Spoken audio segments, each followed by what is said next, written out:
आप सभी को जय मसीह की। Welcome to Romas official Hindi Bible story YouTube channel में आप सभी को स्वागत है। आज के परमेश्वर के वचन है मत्ती रचित सुसमाचार अध्याय 21 1 से 44 पद तक। आप सभी को जय मसीह की। हेलो फ्रेंड्स, नमस्ते, वेलकम टू रोमास ऑफिशियल। आज के परमेश्वर के वचन है मत्ती रचित सुसमाचार अध्याय 21 1 से 44 पद तक। विषय में है जेरूशलेम में विजयी प्रवेश। जब वे जेरूशलेम के निकट पहुंचे और जैतून पहाड़ बेतफगे के पास आए तो यीशु ने दो चेलों को यह कहकर भेजा, सामने के गांव में जाओ। वहां पहुंचते ही एक गधी बंधी हुई और उनके 7 बच्चे तुम्हें मिलेगा। उन्हें खोलकर मेरे पास ले आओ। यदि तुमसे कोई कुछ कहे तो कहना कि प्रभु को इनका प्रयोजन है, तब वो तुरंत उन्हें भेज देगा। यो इसीलिए हुआ कि जो वचन भविष्यद्वक्ता के द्वारा कहा गया था वो पूरा हो। सिय्योन की बेटे से कही, देख, तेरा राजा तेरे पास आता है। वो नम्र से और गधे पर बैठा है, वरन लादों के बच्चे पर। चेलों ने जाकर जैसा यीशु ने उन्हें कहा था वैसा ही किया और गधी और बच्चे का लाकर उस पर अपने कपड़े डाले और वो उन पर बैठ गया। तब बहुत से लोगों ने अपने कपड़े मार्ग में बिछाए और अन्य लोग ने पेड़ के डालियों काटकर मार्ग में बिछाए। जो भीड़ आगे आगे जाती और पीछे पीछे चली आती थी, पुकार पुकार कर कहती थी, दाऊद की संतान जो होशाना, धन्य है वो जो प्रभु के नाम से आता है, आकाश में होशाना। जब उसने जेरूशलेम में प्रवेश किया तो सारे नगर में हलचल मच गए और लोग उन्हें कहने लगे, यह कौन है? लोगों ने कहा, यह गलील की नसरत का भविष्यद्वक्ता यीशु है। मंदिर के व्यापारियों का निकाल जाना। यीशु ने परमेश्वर के मंदिर में जाकर उन सब को मंदिर में लेन देन कर रहे थे निकाल दिया और सर्पों के कीड़े और कबूतर बेचने वालों को चौकियां उलट दी और उनसे कहा, लिखा है, मेरे घर प्रार्थना का घर कहलाएगा, परंतु तुम उनसे डाकुओं का खोह बनाया है।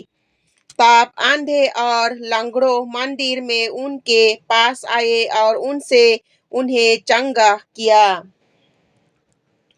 परंतु जब प्रधान याजक और शास्त्रियों ने इन अद्भुत कामों को जो उनके लिए किए और उनको इन मंदिर में दाऊद के संतान को होशाना पुकारते हुए देखा तो वे क्रोध हुए और उसने कहने लगे, क्या तू सुनता है कि यह क्या कहते हैं?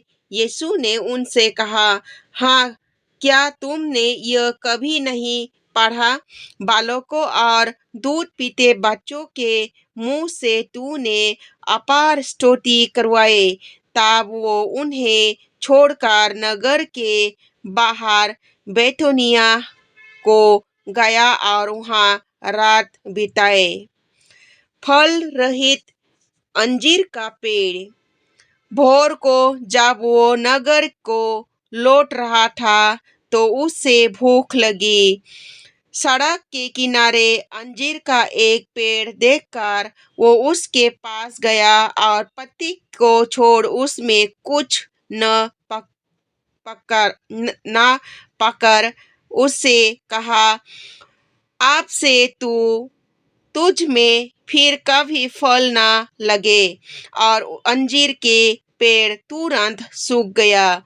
यह देखकर चेलों ने अचंभित हुआ और उन्हें कहा, यह अंजीर का पेड़ तुरंत ऐसे सूख गया। यीशु ने उनको उत्तर दिया, मैं तुमसे सच कहता हूँ, यदि तुम विश्वास रखो और संदेह न करो, तो न केवल यह करोगे जो इस अंजीर के पेड़ से किया गया है, परंतु यदि इस पहाड़ से भी कहोगे, उखड़ जा और समुद्र में जा पड़, तो यह हो जाएगा। और जो कुछ तुम प्रार्थना में विश्वास से मांगोगे, वो सब तुमको मिलेगा। यीशु के अधिकार पर प्रश्न।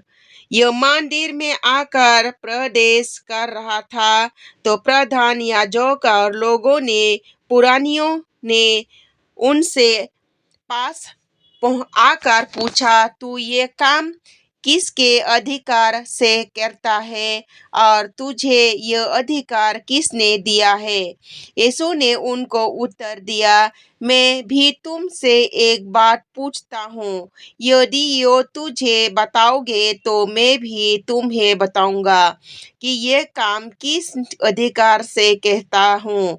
यूहन्ना के बपतिस्मा कहाँ से था, स्वर्ग की ओर से या मनुष्य की ओर से?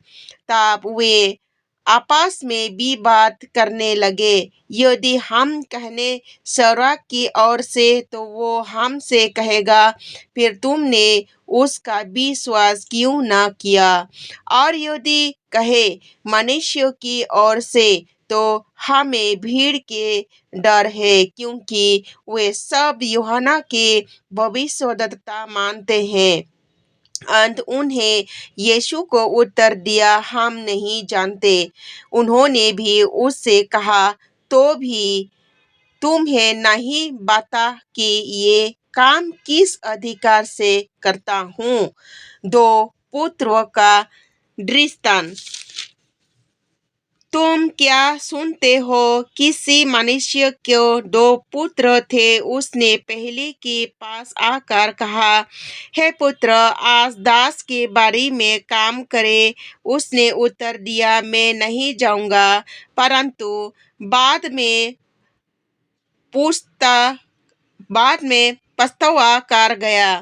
फिर पिता ने दूसरे के पास जाकर वैसा ही कहा।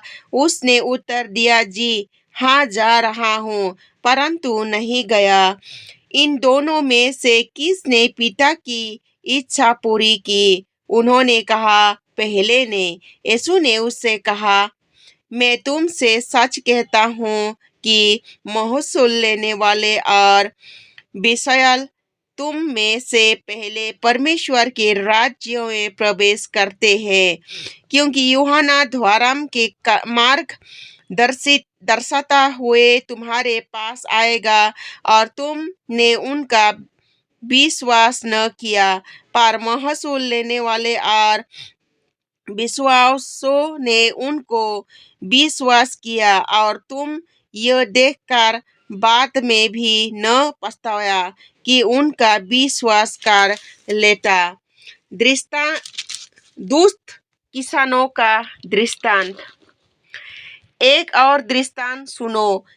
एक गृहस्वामी था जिसने दास के बारी लगाई। उसने चारों ओर बड़ा बांधा, उसमें रस का कुर्द खोदा और गुम्मट बनाया, और किसानों ने उनका ठेका देकर परदेश चला गया।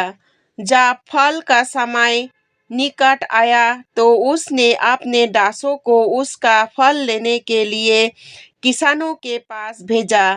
पर किसानों ने उनके दासों को पकड़ के किसी को पीटा और किसी को मार डाला और किसी को पथराव किया। फिर उसने पहलों से अधिक और दासों को भेजा और उन्होंने उनसे भी वैसा ही किया। अंत में उन्होंने अपने पुत्रों को उनके पास यह सोच कर भेजा कि वे मेरे पुत्र का आदर करेंगे, परंतु किसानों ने पुत्रों को देखकर आपस में कहा, यो तो बारिश है, आओ इसे मार डाले और इनकी मीरास ले ले। उन्होंने उसे पकड़ और दास के बारी से बाहर निकलकर मार डाला।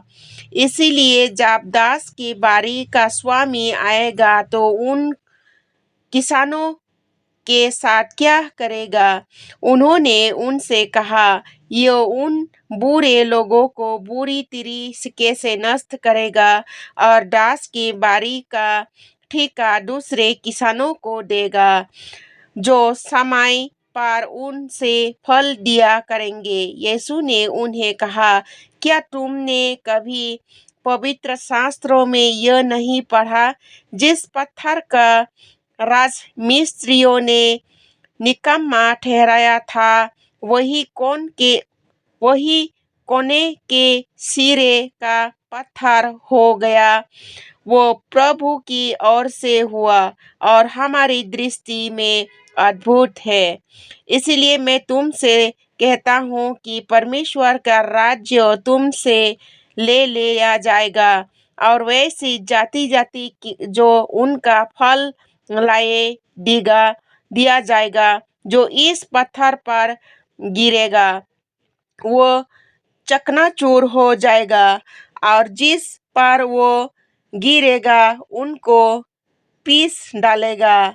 प्रधान याजक और फरीसी उनके दृष्टांतों को सुनकर समझ गए कि वो उनके विषय में कहता है और उन्हें उससे पकड़वाना चाहता, परंतु लोगों ने डर गए क्योंकि वे उसे भविष्यद्वक्ता मानते थे। यही परमेश्वर के वचन है। आमीन।